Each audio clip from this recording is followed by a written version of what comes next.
Hello everyone, in this video we are going to discuss chapter 7, Ashoka. So, who was Ashoka? Why did he give up war?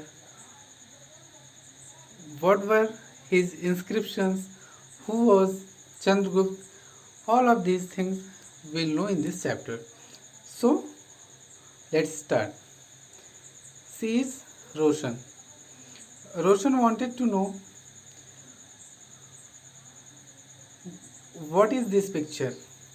ये picture जो note पे बनी रहती है वो क्या है और क्यों बनी रहती है. Okay, a very big kingdom and empire. Okay, so the lands that we see on our notes and coins have a long history. They were carved in stones and placed on top of a massive stone pillars at Sarnath. Sarnath कहाँ है? In Uttar Pradesh near Varanasi, about which you read in chapter 6. Okay. Why is Sarnath famous? Gautam Buddha gave his first sermons in Sarnath. That's why Sarnath is famous. So Sarnath में ये एक stone पे ये curve किया गया है. Okay. Ashoka was one of the greatest rulers known to history, and on his inscriptions were inscribed on pillars as well on rock surfaces. ठीक है, उन्होंने जो इंस्ट्रक्शन दिया उसको रॉक्स पे और पिलर्स पे इंस्क्राइब कर दिया गया, यानी कुरेद के लिख दिया गया. Before we find out what were written in these inscriptions, let us see why his kingdom was called an empire. Okay, the empire that Ashoka ruled was founded by his grandfather Chandragupta Maurya. Who was his grandfather? Chandragupta Maurya, more than 2300 years ago. Okay, it means before 300 to 400 BC. Chandragupta was supported by a wise man named Chanakya or Kautil. So Chanakya, you must have heard this name. Chanakya was also called Kautilya. Many of Chanakya's ideas were written down in a book called अर्थशास्त्र. अर्थशास्त्र में चाणक्य के बहुत सारे ideas लिखे गए हैं.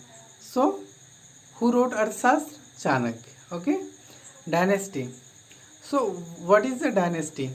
When the rulers of same family rule for a long time, means generation by generation, like Chandragupta, then his son Bindusar, and then Bindusar's son Ashoka. तो जब ऐसे ही कोई राजा हुआ, फिर उसका बेटा राजा हुआ, फिर उसका बेटा राजा हुआ, then this is called dynasty. Okay, there were several cities in the empire. Okay, let's know what is an empire. Empire is bigger than kingdom. Empire जो होता है वो kingdom से बड़ा होता है. Empire has several cities. Okay. Takshashila was a gateway to the northwest. जैसे कि इनका जो एम्पायर था उसमें कौन कौन से सिटीज़ थे? कैपिटल सिटी पाटलिपुत्र, जो कि पटना है आज का, Takshashila and Ujjain. So Takshila was the gateway to the northwest, including Central Asia. Okay, while Ujjain lay on the route from north to south India. North to south India से जब आप जाओगे वहाँ पे उज्जैन पड़ता है. Merchants, officials and craftspersons probably lived in this city. Okay. So maps, Mauryan Empire showing the principal cities and some of the places were inscriptions found. ठीक है, ये जो रेड कलर के प्लेसेस हैं यहाँ पे इंस्क्रिप्शंस पाए गए थे. Here you can see inscriptions were found. Here this is Kalinga. Later in this chapter you will learn about Kalinga, so you must feed the position of Kalinga in your mind. ठीक है, ये कलिंग में.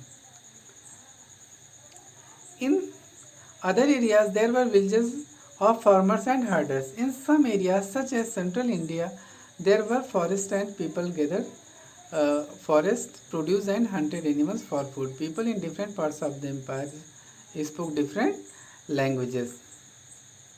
They probably ate different kinds of food and wore different kinds of clothes as well. Okay. How are empires different from kingdom, ये चीज़ मैंने आपको बता दी है कि are larger than the kingdom and they need more officials, they need more money, more resources than what are needed for ruling a kingdom. Kingdom को चलाने के लिए जो भी रिसोर्सेज पैसे चाहिए होते थे उससे ज़्यादा लगते थे एम्पायर को चलाने के लिए. So they need a larger number of officials who collect tax, इसलिए ज़्यादा से ज़्यादा ऑफिशियल्स वो रखते थे. Ruling a empire. Okay, as the empire was so large different parts were ruled differently.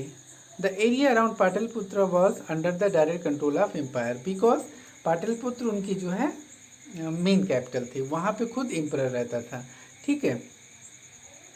This meant that officials were appointed to collect taxes from farmers, herders, craft persons and traders. इन सबसे taxes लिए जाते थे. Officials जो है उनको appoint किया जाता था और उन ऑफिशियल्स को कौन देखता था? जो एम्परर के फैमिली मेम्बर्स होते थे. They use to examine, they use to have control over those officials and some senior ministers also. Okay, besides there were vast areas between these centres. Here the Mauryas try to control routes. ठीक है, जैसे कि पाटलिपुत्र था, it was in Bihar in these days and Takshashila in north west. So इनके बीच में जो लंबा सा गैप होता था, इसमें जो रोड्स होते थे, फॉरेस्ट होते थे, इस पे भी ये अपना कंट्रोल रखते थे जिससे कि यहाँ से इनको टैक्सेज और ट्रिब्यूट्स मिल सके. Here the Mauryas try to control roads and rivers which were important for transportation and to collect whatever resources were available as tax and tribute. Tribute क्या होते थे? टैक्सेस जो होते थे वो परमानेंटली दिए जाते थे. Okay, taxes had definite rate while tributes were given occasionally. For example, the Arthashastra tells us that the northwest was important for the blankets. Northwest में जो कश्मीर का एरिया है और पाकिस्तान में, ठीक है, बलूचिस्तान, ये सब में ब्लैंकेट्स ज़्यादा पाए जाते थे. And south India for its gold and precious stones. Kolar की खान कर्नाटक में है ना, तो ऐसे ही precious stones and golds were found in south India. It is possible that these resources were collected as tributes. तो टैक्सेस तो अलग की बात होती थी, लेकिन जब इन एरिया से कोई आता था तो उस एरिया की जो स्पेशल थिंग्स होती थी उसको एज ए टैक्स ये लोग लेते थे. ठीक है. अनलाइक टैक्सेस, हाँ, ट्रिब्यूट क्या है? टैक्सेस जो है रेगुलर बेसिस पे होते थे और ये जो है अकेजनली हुआ करते थे. ठीक है, और विलिंगली, जिसकी जितनी क्षमता होती थी वो उसको देता था. There were also the forested regions. People living in these areas were more और लेस इंडिपेंडेंट. तो वो पीपल क्या देते थे ट्रिब्यूट के फॉर्म में? Elephants, timber, honey, wax and waxes to the modern officials. Okay. The emperor and the capital city. Megasthenes, he was an ambassador who was sent to the court of Chandragupta by the Greek ruler of West Asia. ठीक है, named Seleucus Nicator.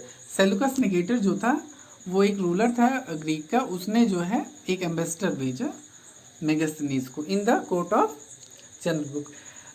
It is said that Chandragupta was married with the daughter of Seleucus Nicator. So Megasthenes wrote an account about his son. Here is a part of description. The occasions on which the emperor appears in the public are celebrated with grand royal processions. ठीक है, जैसे कि आप देखो पुरानी फिल्मों में दिखाते हैं, यहाँ फिल्मों में जब पुराने किंग्स और एम्परर्स की सीन दिखाई जाती है तो उसमें दिखाया जाता है कि ऐसे जुलूस बारात से निकलती होती, सब लोग फूल बरसाते हैं. ठीक है, और ये एलिफेंट पे बैठे होते हैं या रथ पे बैठे होते थे और चारों तरफ प्रजा खड़ी होती, उनको नमस्कार करती थे. ऐसे ही प्रोसेसन्स हुआ करते थे. और वो कहाँ बैठते थे? पालकी में बैठते थे जो एम्परर हुआ करते थे. ओके, और उनके आसपास जो गार्ड होते थे वो एलिफेंट पे होते थे. एलिफेंट को गोल्ड और सिल्वर से सजाया जाता था. ओके, उनके ऊपर ऐसे गार्ड करने के लिए ट्री लगी होती थी जिसपे कि ट्रेंड बर्ड्स को जो है बिठाया जाता था। तो ये सारी चीज़ें हुआ करती थी according to Megasthenes.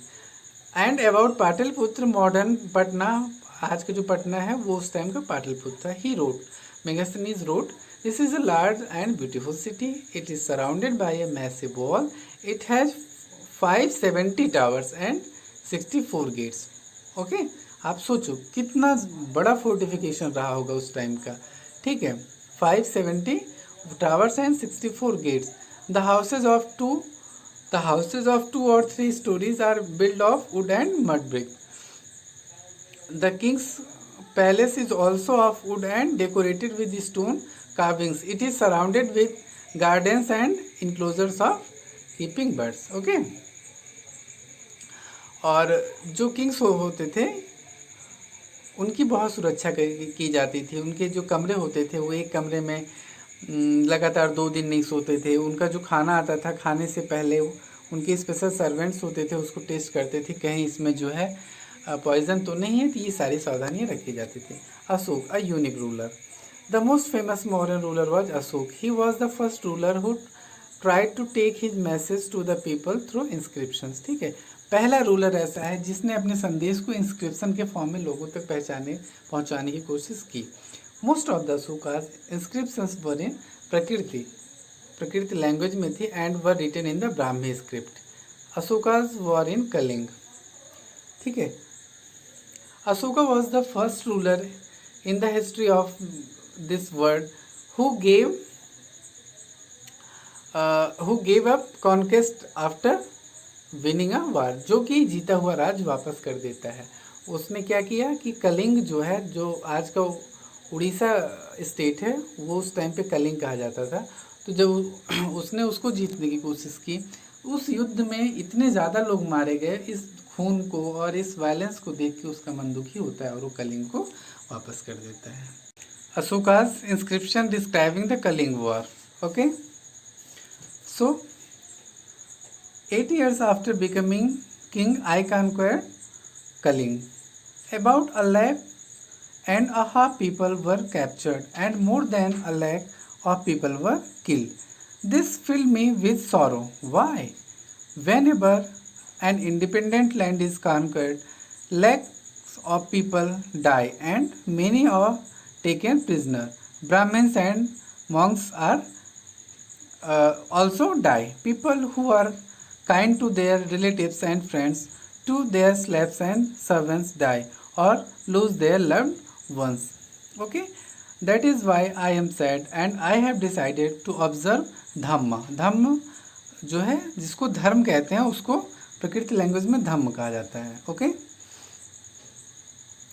Is dhamma to teach others about it as well. I believe that winning people over through dham is much better than conquering them through force. Means लोगों को धर्म से जीतना उनको बल से जीतने से बेहतर है। I am inscribing this message for the future so that my son and grandson after me should not think about war. इसलिए मैं इंस्क्रिप्शन लिखा रहा हूँ जिससे कि मेरे बाद मेरे बेटे और मेरे पोते वार के बारे में न सोचें और instead they should try to think about how to spread dharma. वो ये सोचें कि धर्म को कैसे आगे फैलाया जाए। व्हाट वाज अशोकास धर्म? ठीक है, Ashoka's dharma did not involve worship of a god और performance of a sacrifice. He felt that just as a father tries to teach his children, he had a duty to instruct his subjects. He was also inspired by the teachings of Buddha. ठीक है, तो आपसे ये भी पूछा जा सकता है कि was Ashok a pupil of Buddha? तो yes. ओके, और उसने ये सोचा कि जैसे एक फादर अपने बच्चों को सिखाता है, वैसे मेरा भी फर्ज है कि मैं अपनी प्रजा को सिखाऊं। There were a number of problems that troubled him. People in the empire followed different religions. This sometimes led to conflict. Animals were sacrificed, slaves and servants were ill-treated. Besides, there were quarrels in families and amongst neighbors. Ashoka felt it was his duty to solve these problems, so he appointed officials known as धम्म महामत्ता। धम्म महामत्ता कौन थे? कि वे लोगों को जाते थे और धम्म के बारे में बताते थे। ये जो जात पात भेदभाव इसके नाम पे लड़ाई होती थी, ठीक है, लोग जानवरों की बलि देते थे, एक दूसरे से लड़ाई करते थे, स्लेव्स के साथ जो है इल ट्रीटमेंट करते थे, सर्वेंट्स के साथ इल ट्रीटमेंट करते थे, तो ये सब गलत है, ये चीज़ वो सिखाते थे। और धम्म महापत्ता ये भी करते थे कि जो पढ़ना लिखना नहीं जानते थे उनको इस पिलर्स पे जो इंस्ट्रक्शन लिखे होते थे उनको पढ़ करके भी बताते थे, ठीक है। ये बुल है जो इस टाइम पे राष्ट्रपति भवन में रखा गया है। Look at this finally polished stone, this was part of modern pillar found in Rampurwa. Rampurwa bull इसको कहा भी जाता है। रामपुरवा एक जगह है बिहार में, वहाँ ये बुल पाया गया था and has now been placed in Rashtrapati Bhavan. It is an example of the skill of the sculptures of the time, ठीक है। Ashoka also sent messages to spread ideas about Dhamma to other lands such as Syria, Egypt, Greece and Sri Lanka. He built roads, dug wells and built rest houses. Besides, he arranged for medical treatment for both human and animals. ये कितनी बड़ी बात है कि humans के साथ साथ जो है एनिमल्स के ट्रीटमेंट के लिए भी उन्होंने अरेंजमेंट किया। Ashoka's message to the subjects, Ashok ने अपने सब्जेक्ट्स को प्रजा को क्या सिखाने की कोशिश की। People perform a variety of rituals when they fall ill, when their children get married, when children are born और when they go on a journey. These rituals are not useful, ये रिचुअल्स किसी काम की नहीं है। If instead people observe practices this should be more fruitful. What are these other practices? Being gentle and with slaves and servants, अपने slaves और servants के साथ अच्छा व्यवहार करो, एक अपने से बड़ों का सम्मान करो, प्राणियों पे दया करो। Giving gifts to Brahmins and monks, यानी ब्राह्मण्स और साधुओं सन्यासियों मॉन्क्स को उपहार दो। It is both wrong to praise one's own religion and criticising others, अपने धर्म की प्रशंसा करना और दूसरे धर्म की बुराई करना ये बहुत गलत है। ऐसा करके आप अपने धर्म को ही नुकसान पहुंचाते हैं। Okay, therefore one should try to understand the main ideas of another religions and respect it, ठीक है। इसलिए जो है आपको दूसरे धर्म के आइडियाज़ को भी जानना चाहिए और उसकी रिस्पेक्ट करनी चाहिए। Pandit Jawaharlal Nehru, the first prime minister of India, wrote his edicts means instruction still speak to us in a language we can understand and we can still learn much from them. Okay, इससे हम आज भी बहुत कुछ सीखते हैं। ये कुछ स्क्रिप्ट हैं, ये देखो ब्राह्मी की है, ये देवनागरी जो आज हम लिखते हैं, बंगाली, मलयालम, तमिल। तो ऐसा माना जाता है कि ये जो आजकल स्क्रिप्ट यूज़ होती है ये कहीं ना कहीं ब्राह्मी से ही निकली हुई हैं। ओके, एल्सवेयर, उस टाइम पे और क्या हो रहा था? This was wall of China about 2400 years ago, यानी some years before the modern empire establish. अपने यहाँ मॉडर्न एम्पायर जब इस्टेब्लिश हुआ था उसके कुछ टाइम पहले ही जो है चाइना में ग्रेट वॉल बनाई जा रही थी, ठीक है। और इसको it was meant to protect the northern frontier of the empire. जो चाइना का नॉर्दर्न हिस्सा है यानी रसिया की तरफ, उस तरफ एक पास्टोरल पीपल यानी कुछ ट्राइब्स रहते थे जो बार बार चाइना पे अटैक करते थे, तो उनसे बचने के लिए कि वहाँ के एम्परर्स ने ये वाल बना दी। और ये वाल कितनी लंबी है? 6400 ईयर्स एगो। इस पर एक रोड भी बनी, ये देखो पतली सी दिखाई दे रही है, इस पर अच्छी सी रोड बनी हुई है जिस पे कि चला जा सकता है। और यहाँ वॉच टावर्स लगभग 100 या 200 किलोमीटर 100-200 मीटर्स पे वॉच टावर्स बने होते थे जहाँ से देखते थे लोग, ठीक है। और